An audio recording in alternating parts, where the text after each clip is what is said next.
Special focus. ఒక్కడంటే ఒక్కడు వందల మంది అమ్మాయిల్ని చెరబట్టాడు. ప్రేమ వల విసిరి కొందరిని, పార్టీల పేరుతో ఇంకొందరిని, డ్రగ్స్కి బానిసల్ని చేసి మరికొందరిని, డబ్బులు ఆశ చూపి ఇంకొంతమందిని లోబర్చుకున్నాడు. తన కోరికలు తీర్చుకున్నాడు. వాడే మస్తాన్ సాయి. వాడెంత సైకో అంటే మాటల్లో చెప్పలేం. కొందరు బాధిత అమ్మాయిలతో మాట్లాడిన ఆడియో క్లిప్లు వింటే మీకే ఓ క్లారిటీ వచ్చేస్తుంది. మస్తాన్ సాయి వాడసలు మనిషే కాదు, అమ్మాయిలంటే ఇక దానికోసమే అన్నట్లుగా చూసే పర్వర్టెడ్. వాడు చేసే డ్రగ్స్ దందాలు, రికార్డ్ చేసిన సెక్స్ వీడియోలు, అమ్మాయిల బ్లాక్ మెయిలింగ్, డ్రగ్స్ కేసుల్లో అమ్మాయిల్ని ఇరికించే కుట్రలు, ఇలా వాడి కథలు చాలానే ఉన్నాయి. మొన్నటిదాకా డ్రగ్స్ కేసులో దొరికి మళ్లీ బెయిల్పై బయటకొచ్చిన ఈ ప్రబుద్ధుడి అసలు వేషాలు ఒక్క హార్డ్ డిస్క్ తో బయటకొచ్చేశాయి. పోలీసులకు లావణ్య అందించిన హార్డ్ డిస్క్ తో వీడి పాపాల పుట్ట పగిలింది. వాడు చేసిన అరాచకాలు, దారుణాలన్నీ బట్టబయలైపోయాయి. వాడు తీసిన వీడియోలే కాదు, వాడు మాట్లాడిన ఆడియో క్లిప్పులు కూడా హాట్ టాపిక్ గా మారాయి. వాడెంత దుర్మార్గుడో, వాడెంత నటుడో, వాడి వెధవ వేషాలు ఎలా ఉంటాయో ఇలా అన్నీ ఒక్కొక్కటిగా అర్థమవుతున్నాయి. నిజానికి వీడో డ్రగ్ పెడ్లర్. డ్రగ్ మాఫియా నుంచి మాదక ద్రవ్యాలు సేకరించి వాటిని మార్కెట్లో విక్రయిస్తూ ఉంటాడు. అలా ఇప్పటికే 2-3 సార్లు అరెస్ట్ అయ్యాడు. మళ్లీ బెయిల్పై బయటకొచ్చాడు. డ్రగ్స్ దందానే వీడి మెయిన్ బిజినెస్. ఇదే క్రమంలో పార్టీల పేరుతో అమ్మాయిలకు దగ్గరవటం, పరిచయం పెంచుకోవటం, ప్రేమ పెళ్లి పేరుతో మాయమాటలు చెప్పటం, వాళ్లను లొంగదీసుకోవటం వీడి స్టైల్. అలా 300 మందిని ట్రాప్ చేశాడు. వాళ్లతో న్యూడ్ వీడియో కాల్స్ మాట్లాడటం, వాళ్లకు తెలియకుండానే వాటిని రికార్డ్ చేయటం చేస్తూ వచ్చాడు. అంతేకాదు వీడిని నమ్మి వచ్చిన అమ్మాయిలతో ప్రైవేట్ గా గడిపిన వీడియోలు కూడా సీక్రెట్ కెమెరాలతో షూట్ చేశాడు ఈ దుర్మార్గుడు.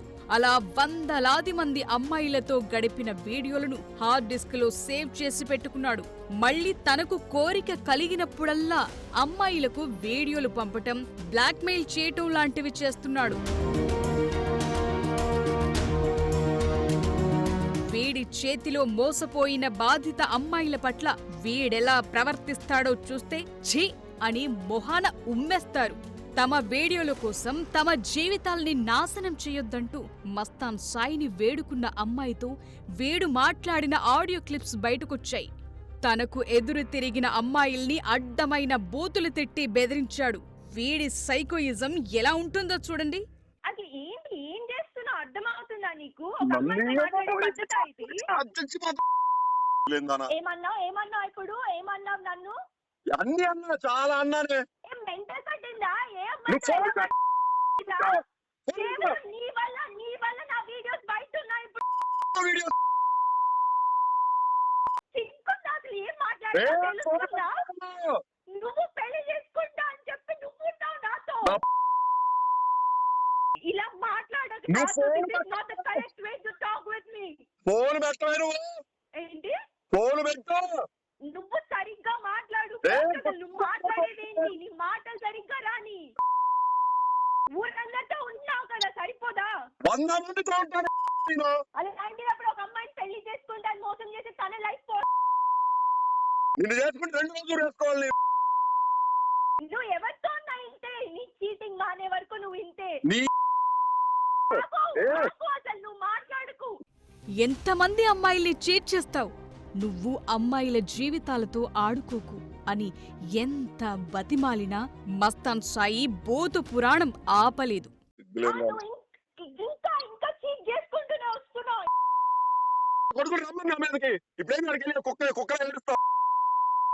ఏంటి? నీ బాబు దగ్గరికి వెళ్ళాడు. ఇప్పుడు నువ్వు ఊరంతా ఏడుస్తున్నావు కదా. ఎవడే ఏడిచింది? ఎవడికి అవసరం? ఎవడు ఏడవలేడా? నా ప్రాబ్లం నేనే సాల్వ్ చేసుకుంటున్నా.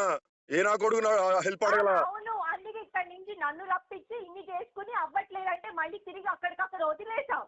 నువ్వు పెడతానని వచ్చావు. పంపించి అక్కడికక్కడ వదిలేసావు నన్ను. అమ్మాయిలకు డ్రగ్స్ అలవాటు చేయటం, వాళ్లను లోబర్చుకోవటమే కాదు, తనతో తేడాలొస్తే డ్రగ్స్ కేసుల్లోనూ ఇరికిస్తానని బెదిరించటం వీడి స్టైల్. ఒకవేళ తాను డ్రగ్స్ కేసులో అరెస్ట్ అయితే విచారణలో మీ పేరు కూడా చెప్తానని బ్లాక్మెయిల్ చేసేవాడు. తన వీడియోల కోసం గట్టిగా ప్రశ్నించిన లావణ్యను కూడా మస్తాన్ సాయి డ్రగ్స్ కేసులో ఇరికించేందుకు కుట్ర చేశాడు. ఆర్జే శేఖర్ భాషతో కలిసి ఎందుకు కుట్ర పన్నాడు? వాళ్ళిద్దరూ కలిసి మాట్లాడుకున్న ఆడియో కూడా ఇప్పుడు బయటకొచ్చింది. హలో మస్తాన్. హలో, చెప్పయ్యా. నువ్వు నాకు పలానా టైం అని పక్కా ఇన్ఫర్మేషన్ విత్ మాల్ ఉండేట్టు చూడు, నీ పని అయిపోద్ది. Okay simple. అదే నాకు ఎప్పుడు మరి నువ్వు చేయగలంటే చెప్పు, లేకపోతే ఇంకో రకంగా try ఇన్ఫర్మేషన్ చేస్తా. అయితే ఇస్తా. ఒకవేళ మనలో మన మాట, ఒకవేళ నేనేమన్నా పంపించినా సరే నన్ను సైడ్ చేస్తే చాలు, నేనే పట్టించేద్దాం అని పట్టించి పడేద్దాం. అదే కదా, అదే కదా అదే అసలు. ఆ? నువ్వు వెళ్ళున్నా కూడా నేను వెళ్ళినా గానీ ఒకవేళ ఇప్పుడు నువ్వు ఉండవు. బేసిక్ గా డబ్బులు నన్నే అడిగిద్ది వీటన్నిటికి గానీ అలా. టికెట్లకి గానీ. సో అదే కదా. ఒకవేళ వెళ్ళేటప్పుడు లేకపోతే ఒకవేళ నేనే తీసుకెళ్ళి ఇచ్చినా సరే ఇంకా అక్కడ అదే అవ్వాలన్నట్టు, అది నా పేరు చెప్పిన ఏమండకుండా అయితే అంతే అంతే అంతే ఇంకా క్లియర్ అది. ఉంటది. అంతే, ఆల్రెడీ మాట్లాడు. అది మాట్లాడండి. ఒకవేళ డ్రగ్స్ పార్టీ జరుగుతున్నా లేకపోయినా నేను ఇంట్లో ఏదో రకంగా ఇంట్లో పెట్టే మార్గం చేస్తా ఒక చోట. ఇంకా అది ఓ చోట పెట్టమంటే ఎవడో చోట నేను సెట్ చేసి ఓ మూల ఎక్కడో చోట. టెస్ట్ చేస్తే పాజిటివ్ వస్తే చాలు.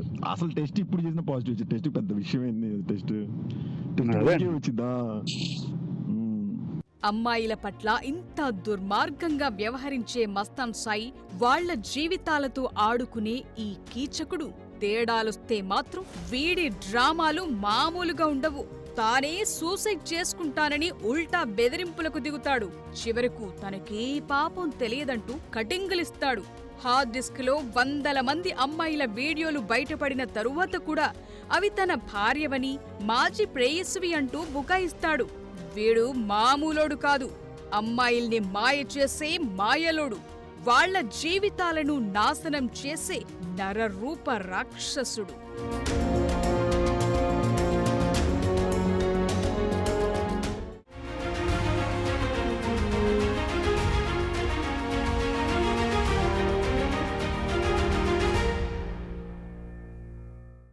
ఎలా ట్రాప్ చేస్తాడో తెలీదు, అమ్మాయిలు వీడికి ఎలా లొంగుతారో తెలీదు, వాళ్ళని ఎలా ఒప్పిస్తాడో అర్థం కాదు. మొత్తానికి తన దగ్గరున్న వీడియోలు చూపించి అమ్మాయిల్ని మాత్రం వేధిస్తాడు. అవసరమైతే ఆ వీడియోల్ని పాన్ సైట్లకి అమ్మేస్తాడు. ఇదంతా వీడి సైకోయిజానికి ఎగ్జాంపుల్స్ మాత్రమే. మరి ఈ సైకోని ఏం చేయాలి? ఇలాంటోళ్ళు సొసైటీలో ఎంతమంది ఉన్నారు? వాళ్ళ వలకు చిక్కకుండా ఎలా తప్పించుకోవాలి?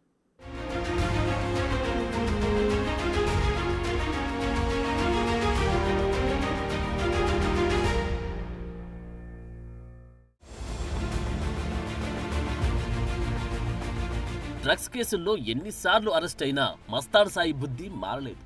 ఈ మధ్య లావణ్య పెట్టిన కేసులోనూ జైలుకెళ్ళొచ్చాడు, అయినా మారలేదు. ఈ దుర్మార్గుడికి బెయిల్ ఎలా వస్తుందో అర్థం కావట్లేదు. ఇప్పుడు మరోసారి అమ్మాయిల వీడియోలు ఉన్న హార్డ్ డిస్క్ ని లావణ్య నుంచి లాక్కునే ప్రయత్నంలో ఆమెపై దాడి చేసి పోలీసులకు దొరికిపోయాడు. నిజానికి తన వీడియోలను డిలీట్ చేయడానికి మస్తాన్ సాయి నుంచి ఆ హార్డ్ డిస్క్ ని కాజేసింది లావణ్య. కానీ అందులో ఉన్న వందలాది మంది అమ్మాయిల న్యూడ్ వీడియోలను చూసి ఆ హార్డ్ డిస్క్ ని పోలీసులకు అప్పగించింది. అలా ఈ సైకో గాడి అసలు వ్యవహారం బయటకొచ్చింది. నిజానికి ఆ వీడియోల్లోని అమ్మాయిలంతా ఈ సైకోని ఎంతో నమ్మారు. కానీ వాళ్లకు తమ ప్రైవేట్ వీడియోలను రికార్డ్ చేస్తున్నారన్న విషయం తెలియదు. వాడు ఎప్పుడైతే మీ వీడియోలు నా దగ్గరున్నాయని బ్లాక్ మెయిల్ చేయడం మొదలు పెడతాడో అప్పటినుంచి నరకం అనుభవిస్తున్నారు బాధిత అమ్మాయిలు. సీక్రెట్ గా రికార్డ్ చేసిన ప్రైవేట్ వీడియోలే కాదు, వారితో మాట్లాడిన కాల్స్, న్యూడ్ కాల్స్ ని కూడా రికార్డ్ చేసి హార్డ్ డిస్క్ లో స్టోర్ చేశాడు. ఆ వీడియోల్లో అమ్మాయిలు ఎంతో దీనంగా వేడుకుంటున్నారు. తమ వీడియోలు బయట పెట్టొద్దని ఏడుస్తూ బతిమాలుకుంటున్నారు. వాళ్లతో ఈ రాక్షసుడు మాట్లాడే విధానం వింటే వీడసలు మనిషిగా ఎలా పుట్టాడా అనిపిస్తుంది. వాస్తవానికి ఈ సైకో మస్తాన్ సాయి ఎపిసోడ్లో అమ్మాయిల తప్పు కూడా ఉంది. ఈ దుర్మార్గుడిని గుడ్డిగా నమ్మి వాడి మాటలకు పడిపోయి డ్రగ్స్ కి బానిసలుగా మారి డబ్బుకు లొంగిపోయి ఇలా అనేక కారణాలతో ఈ కామాంధుడికి లొంగిపోయారు. ముఖ్యంగా వాటిని నమ్ముతున్నారు, బలైపోతున్నారు. అందుకే చెబుతున్నది అమ్మాయిలు జాగ్రత్త అని. మస్తాన్ సాయి లాంటి సైకోగాళ్లు అడుగడుగున ఉంటారు. ఇలాంటి మాయగాళ్ల వలలో పడితే మీ జీవితం ఇలాంటి హార్డ్ డిస్కులోనే బందీ అయిపోతుంది. అప్పుడు మీరెంత ఏడ్చినా, ఎన్ని కన్నీళ్లు పెట్టుకున్నా ప్రయోజనముండదు. ఇలాంటి వాళ్ళ నుంచి ఎంత దూరంగా ఉంటే మీకు అంత మంచిది.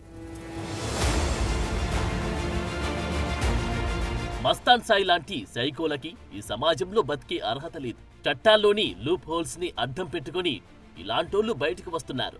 మళ్ళీ కొత్త ప్లాన్తో వేరే అమ్మాయిల్ని వలలో వేసుకుని వాళ్ళ జీవితాలతో ఆడుకుంటున్నారు. ఎన్నిసార్లు పోలీసులు అరెస్టు చేసినా, ఎన్ని రోజులు జైల్లో పెట్టినా వీళ్ళ ఆగడాలు మాత్రం ఆగడం లేదు. బయటకు రావడం, మళ్ళీ అవే విధవ పనులు చేయడం కామన్ అయిపోయింది. అందువల్ల మార్పు రావాల్సింది ఆడపిల్లల్లోనే. అప్రమత్తంగా ఉండాల్సింది అమ్మాయిలే. కాస్త పరిణితితో ఆలోచిస్తే చాలు ఇలాంటి కామాంధుల వలకు చిక్కకుండా ఉండొచ్చు. ఈ రోజుల్లో ఏది తప్పో ఏది ఒప్పో తెలుసుకోలేని స్థితిలో ఈ తరం అమ్మాయిలు లేరు. అయినప్పటికీ కొన్ని బలహీన క్షణాల్లో ఇలాంటి మస్తాన్ సాయి లాంటి దుర్మార్గుల్ని నమ్ముతున్నారు. ఈ సైకోగాళ్ల హార్డ్ డిస్కుల్లో బందీలైపోతున్నారు. ప్రేమించాడని, పెళ్లి చేసుకుంటాడని పెళ్లికి ముందే ఎక్కడికి రమ్మంటే అక్కడికి వెళ్లడమే అమ్మాయిలు చేసే తప్పు. అలాంటి సందర్భాల్లో నేను ఆడపిల్లననే విషయం గుర్తుపెట్టుకుంటే చాలు.